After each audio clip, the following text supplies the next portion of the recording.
اعوذ باللہ من الشیطان الرجیم بسم اللہ الرحمن الرحیم وَإِنْ امْرَأَةٌ خَافَتْ مِنْ بَعْلِهَا نُشُوزًا أَوْ إِعْرَاضًا فَلَا جُنَاحَ عَلَيْهِمَا أَنْ يُصْلِحَا بَيْنَهُمَا صُلْحًا وَالصُّلْحُ خَيْرٌ وَأُحْضِرَتِ الْأَنْفُسُ الشُّحَّ وَإِنْ تُحْسِنُوا وَتَتَّقُوا فَإِنَّ اللَّهَ كَانَ بِمَا تَعْمَلُونَ خَبِيرًا فَلَنْ تَسْتَطِيعُوا أَنْ تَعْدِلُوا بَيْنَ النِّسَاءِ وَلَوْ هَرَسْتُمْ فَلَا تَمِيلُوا كُلَّ الْمَيْلِ فَتَذَرُوهَا كَالْمُعَلَّقَاتِ وَإِن تُصْلِحُوا وَتَتَّقُوا فَإِنَّ اللَّهَ كَانَ غَفُورًا رَحِيمًا وَإِن يَتَفَرَّقَا يُغْنِ اللَّهُ كُلًّا مِّن سَعَتِهِ وَكَانَ اللَّهُ وَاسِعًا حَكِيمًا۔ اور اگر کسی عورت کو اپنے شوہر کی طرف سے ظلم و زیادتی یا نظر انداز کیے جانے کا اندیشہ ہو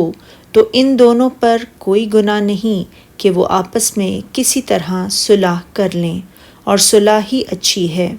اور انسانی نفس میں بخیلی رکھی گئی ہے۔ اور اگر تم احسان کرو اور پرہیزگار بنو تو بے شک تم جو بھی عمل کرتے ہو اللہ اس کی خوب خبر رکھتا ہے۔ اور تم سے یہ کبھی نہ ہو سکے گا کہ تم اپنی بیویوں میں ہر طرح سے عدل کرو، خواہ تم اس کی کتنی ہی خواہش رکھو۔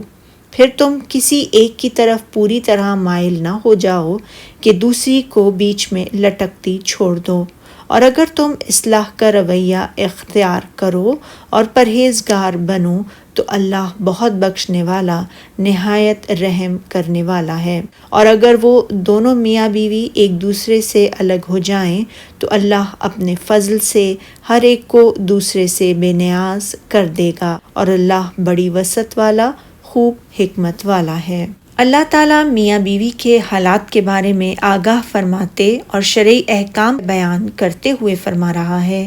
کبھی خاوند بیوی سے نفرت کرتا ہے اور کبھی اس کے ساتھ اتفاق سے رہتا ہے، اور کبھی اس سے جدائی اختیار کر لیتا ہے۔ تو ان میں سے جب پہلی حالت ہو اور بیوی کو خدشہ ہو کہ اس کا خاوند اس سے نفرت یا بے رغبتی کرے گا تو اسے اختیار ہے کہ شوہر کو اس سے باز رکھنے کے لیے وہ اپنے کچھ نفقہ یا لباس یا شباشی وغیرہ کی کسی حق سے دستبردار ہو کر صلح کر لے، اور شوہر کو اختیار ہے کہ اگر اس کی بیوی اس طرح کی کوئی پیشکش کرے تو وہ اسے قبول کر لے۔ عورت کے لیے اس طرح کی کوئی پیشکش کرنے اور شوہر کے لیے اسے قبول کرنے میں کوئی حرج نہیں۔ ارشاد باری تعالیٰ ہے، تو میاں بیوی پر کوئی گناہ نہیں کہ آپس میں کسی قرارداد پر صلح کر لیں، اور اللہ تعالیٰ نے فرمایا ہے اور صلح خوب چیز ہے،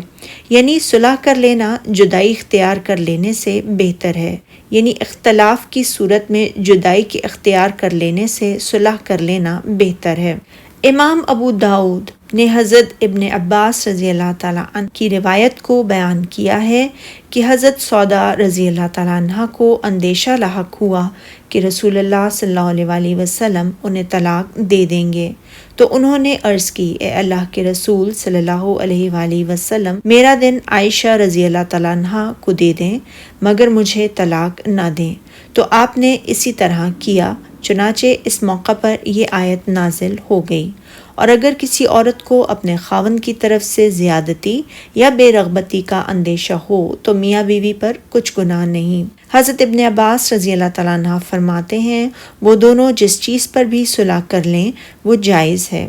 حضرت عائشہ رضی اللہ تعالیٰ عنہ سے مروی ہے کہ جب سودا بنت زمع رضی اللہ تعالیٰ عنہ عمر رسیدہ ہو گئیں تو انہوں نے اپنا دن عائشہ رضی اللہ تعالیٰ عنہ کو حبا کر دیا، تو نبی اکرم صلی اللہ علیہ وسلم ان کا دن بھی حضرت عائشہ رضی اللہ تعالیٰ عنہ کے پاس گزارتے تھے۔ امام بخاری رحمۃ اللہ علیہ نے آیت مبارکہ کے بارے میں حضرت عائشہ رضی اللہ تعالیٰ عنہ کی روایت کو بیان کیا کہ اس سے مراد یہ ہے کہ مرد کے پاس سن رسیدہ عورت ہوتی ہے جس سے وہ زیادہ محبت اور معاشرت نہیں کرتا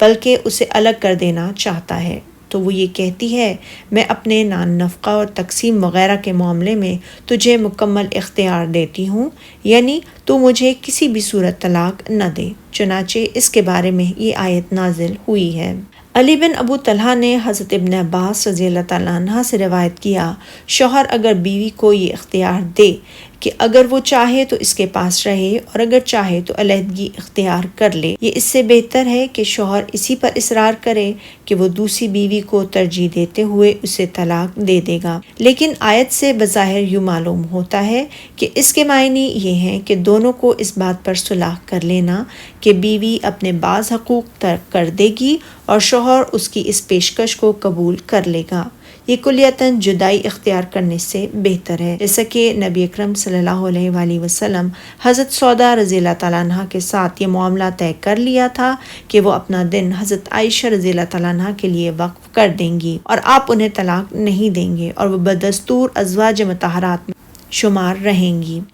رسول اللہ صلی اللہ علیہ وآلہ وسلم کے حق میں بھی یہی صورت افضل تھی، تاکہ امت بھی اس صلح کو جواز کے سلسلے میں آپ کے اسوہ حسنہ کو پیش نظر رکھے۔ اور اللہ تعالیٰ کو بھی یہ بات زیادہ پسند ہے کہ اس کے بندے جدائی اور علیحدگی اختیار کرنے کے بجائے الفت و محبت کے ساتھ زندگی بسر کریں، اسی لیے اس نے فرمایا اور صلح خوب چیز ہے،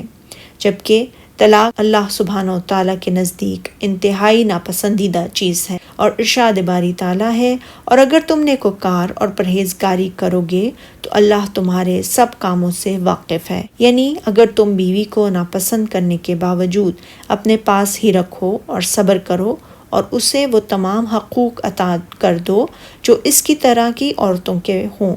تو تمہاری اس نیکی کو اللہ تعالیٰ خوب جانتا ہے اور وہ تمہیں اس کی پوری پوری جزا عطا فرمائے گا۔ اور تم خواہ کتنا ہی چاہو عورتوں میں ہرگز برابری نہیں کر سکو گے، یعنی لوگوں تم تمام وجوہ سے عورتوں میں برابری نہیں کر سکتے۔ اگر تم ایک رات ایک کے پاس اور دوسری رات دوسری کے پاس گزارنے کی باری تقسیم کر بھی دو تو تم محبت، شہوت اور مباشرت کے اعتبار سے فرق کو دور نہیں کر سکتے۔ امام احمد اور اہل سنن نے حضرت عائشہ رضی اللہ تعالیٰ عنہ کی روایت کو بیان کیا، رسول اللہ صلی اللہ علیہ وآلہ وسلم ازواج مطہرات میں باریوں کی تقسیم کے اعتبار سے پورا عدل و انصاف فرمایا کرتے تھے، پھر دعا فرمایا کرتے تھے، اے اللہ یہ میری تقسیم ہے جو میرے اختیار میں ہے، اور اس پر مجھے ملامت نہ کرنا جو تیرے اختیار میں ہے اور میرے اختیار میں نہیں ہے، یعنی دل کے معاملے میں مجھے ملامت نہ کرنا۔ تو ایسا بھی نہ کرنا کہ ایک ہی طرف جھک جاؤ، یعنی اگر ایک طرف میلان زیادہ ہو تو یہ نہ کرو کہ کلیتاً ہی اس کی طرف مائل ہو جاؤ، پھر دوسری کو ایسی حالت میں چھوڑ دو کہ گویا بیچ میں لٹک رہی ہے۔ حضرت ابو ہریرہ رضی اللہ تعالیٰ عنہ سے روایت ہے، رسول اللہ صلی اللہ علیہ وآلہ وسلم نے فرمایا، جس شخص کی 2 بیویاں ہوں اور وہ ان میں سے ایک کی طرف مائل ہو جائے تو وہ قیامت کے دن اس طرح آئے گا کہ اس کا ایک پہلو ساکت فالج زدہ ہوگا، اور اگر آپس میں موافقت کر لو اور پرہیزگاری کرو تو اللہ بخشنے والا مہربان ہے، یعنی اگر اپنے امور کی اصلاح کر لو اور اپنے مقدور کے مطابق عدل و انصاف سے باری مقرر کرو اور تمام حالات میں اللہ تعالیٰ سے ڈرتے رہو تو اللہ تعالیٰ بعض عورتوں کی طرف تمہاری زیادہ میلان کو معاف فرما دے گا۔ اور اگر میاں بیوی میں موافقت نہ ہو سکے، ایک دوسرے سے جدا ہو جائیں تو اللہ ہر ایک کو اپنی وسعت سے غنی کر دے گا، اور اللہ بڑی کشائش والا اور حکمت والا ہے۔ یہ تیسری حالت یعنی جدائی اور علیحدگی اختیار کرنے کی حالت کو بیان کیا جا رہا ہے۔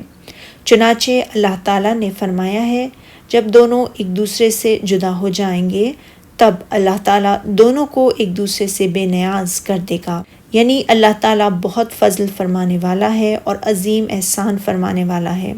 اور وہ اپنے تمام افعال، اپنے تمام فیصلوں، اپنی شریعت کے تمام حکموں میں حکمت والا ہے۔ سبحانک اللہم و بحمدک، اشہد ان لا الہ الا انت، استغفرک و اتوب الیک۔